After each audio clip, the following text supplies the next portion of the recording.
नौजवानों को किसी भी मुआशरे के अंदर रीढ़ की हड्डी समझा जाता है, बल्कि ये कह लीजिए कि तरक्की का इन्हिसार बहुत हद तक नौजवानों पर किया जाता है। अगर हम एक रिपोर्ट और एक तजज़िये के मुताबिक देखें तो पाकिस्तान के तकरीबन 63% अफराद यूथ पर मबनी हैं कि ये चेंज मेकर्स हैं और यकीनन कौम, ख़ानदान और कबीले की तरक्की में उसका अहम किरदार होता है। तो अगर हमारा किरदार मुस्बत है, हमें अपने किरदार का पता है, तो यकीनन खुदा हमारी ज़िंदगी में हर तरह का काम करने की कुदरत रखता है।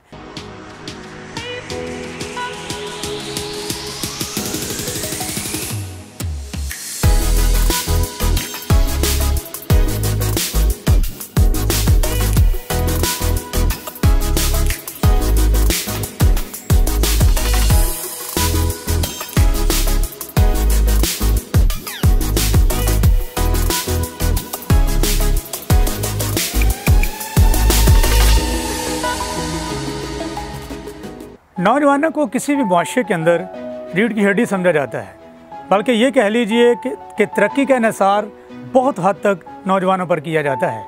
अगर हम एक रिपोर्ट और एक तजज़िये के मुताबिक देखें तो पाकिस्तान के तकरीबन 63% अफराद यूथ पर मबनी हैं, यानी ये कह लीजिए कि उनकी उम्रें 15 साल से लेकर तकरीबन 33 साल तक हैं। लेकिन इसके बावजूद भी हम देखते हैं कि पाकिस्तान के अंदर नौजवानों का किरदार बहुत ज़्यादा कारसाज नज़र नहीं आता।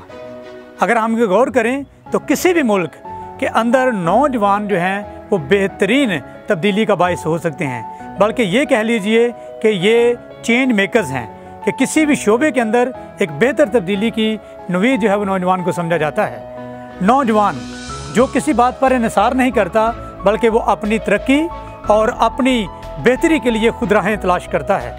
नौजवान जो अपनी ताकत पर और अपनी सलाहियतों पर भरोसा करता है और यकीनन कौम, ख़ानदान और कबीले की तरक्की में उसका अहम किरदार होता है। एक बात आपके सामने खुदा के कलाम से रखना चाहता हूँ। ज़बूर 127 उसकी 4थी आयत, देखिए, जवानी के फर्जंद ऐसे हैं जैसे ज़बरदस्त के हाथ में तीर। कैसी खूबसूरत बात है। नौजवान को एक तीर के साथ तशबीह दी गई है, यानी एक ऐसी चीज़, एक ऐसा हथियार जो अपने दुश्मन को मौत के घाट उतार सकता है। इसका मतलब है उसके अंदर ऐसी सलाहियत है कि जो टारगेट उसने तय किया है, जो हदफ उसने तय किया है, उसको हासिल करने के लिए उसके अंदर कुव्वत जो है पाई जाती है।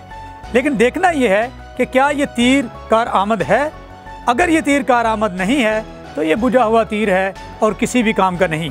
मेरा मतलब यहाँ पर नौजवानों की तरफ है कि अगर नौजवान को अपनी ताकत, अपनी सलाहियत और अपने ऊपर भरोसा है तो यकीनन वो किसी भी चीज़ को मुमकिन करने की कुव्वत रखते हैं। लेकिन अगर उन्हें खुद पर भरोसा नहीं है और वो ऐसा करने से कासिर हैं तो यकीनन नौजवान नहीं बल्कि महज जो है एक आम इंसान है। तो याद रखें कि खुदा का कलाम बयान करता है कि जवानी के फर्जंद ऐसे हैं जैसे ज़बरदस्त के हाथ में तीर। अब यहाँ पर मैं नौजवानों से मुखातिब होकर दो बातें उनके सामने रखना चाहता हूँ कि अगर एक तीर की मानंद आपकी ज़िंदगी है तो यकीनन आप अपनी ज़िंदगी के तमाम टारगेट्स को, हदाफ को आसानी से हासिल कर सकते हैं। और उसमें पहली बात यह है कि आपको अपने बारे में सबसे मुस्बत इल्म होना चाहिए। आपको अपनी सलाहियतों के बारे में इल्म होना चाहिए। आपको पता होना चाहिए कि आपकी स्किल्स क्या हैं और फिर उनके ऊपर भरोसा होना चाहिए। बहुत मरतबा ऐसा होता है कि नौजवान उम्र के लिहाज से तो नौजवान हैं, लेकिन वो तीरों की तरह ना तो तेज़ तराज हैं और ना ही अपने हदफ को हासिल करने की ताकत रखते हैं। और दूसरी बात कि अपने बारे में, अपने किरदार के बारे में हमें मुस्बत इल्म होना चाहिए। हमें पता होना चाहिए कि मेरा किरदार बतौर नौजवान क्या है। आम तौर पर नौजवान जो हैं वो मसाइल का रोते हुए दिखाई देते हैं, आम तौर पर शिकवे करते हुए दिखाई देते हैं, जबकि नौजवान होते हुए हमें इस बात का तयन करने की ज़रूरत है कि मैं क्या कर सकता हूँ और वो करने के लिए मेरे पास क्या क्या सलाहियतें मौजूद हैं। अगर आप ये तय कर लेते हैं तो यकीनन आप हर किस्म के टारगेट को अचीव करने की ताकत रखते हैं। क्यों? क्योंकि आप नौजवान हैं और खुदा के कलाम में ये लिखा है कि जवानी के फर्जंद ऐसे हैं जैसे ज़बरदस्त के हाथ में तीर। अगर आप तीर की मानंद हैं तो यकीनन आप अपना टारगेट अचीव कर सकते हैं। और दूसरी बात, हमें अपने बारे में मुस्बत इल्म होना चाहिए, यानी कि मेरा किरदार बतौर नौजवान कैसा है। आइए कलाम अक़दस में से रहनुमाई लेते हैं। मुक़द्दस पौलुस रसूल का तीमुथियुस के नाम पहला ख़त, उसका 4वां बाब और उसकी 12वीं आयत। क्या लिखा है?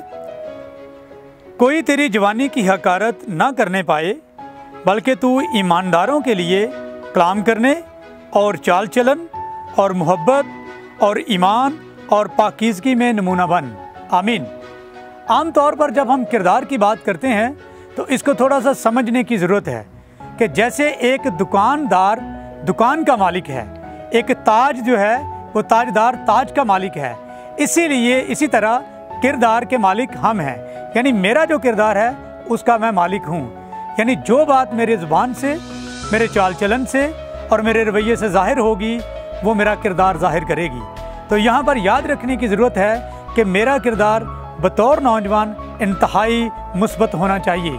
मेरा बोलचाल ऐसा होना चाहिए जिससे दूसरों पर तरक्की की राहें खुलें। मेरा चाल चलन ऐसा होना चाहिए जो कलाम के मुताबिक हो, बल्कि दूसरों के लिए नमूना बने, ताकि बाकी लोग मुझे देखकर जो है खुदा की तारीफ़ कर सकें और खुदा के पास आ सकें। तो मेरे अजीज़ों, बहनों, भाइयों जो नौजवान हैं, अगर आप तीर की मानिंद हैं, अगर आप तीर की तरह हैं, तो यकीनन खुदा आपको पसंद करता है और आपका इंतज़ार करता है, क्योंकि लिखा है कि मुबारक हैं वो लोग जो जवानी में खुदावंद को कबूल करते हैं। तो अगर हमारा किरदार मुस्बत है, हमें अपने किरदार का पता है, तो यकीनन खुदा हमारी ज़िंदगी में हर तरह का काम करने की कुदरत रखता है और हमसे काम लेना चाहता है, और फिर हम कार साज होंगे, फिर हम तीर की मानिंद होंगे और अपने हदाफ को, अपने टारगेट्स को अचीव कर सकेंगे। अदरवाइज़ हम तीर तो हैं लेकिन बुझे हुए तीर की मानिंद। तो है ये वक्त है सोचने का, समझने का और फैसला करने का कि क्या मैं एक अच्छे और कारआमद तीर की मानिंद हूँ जिसे खुदा पसंद करता है।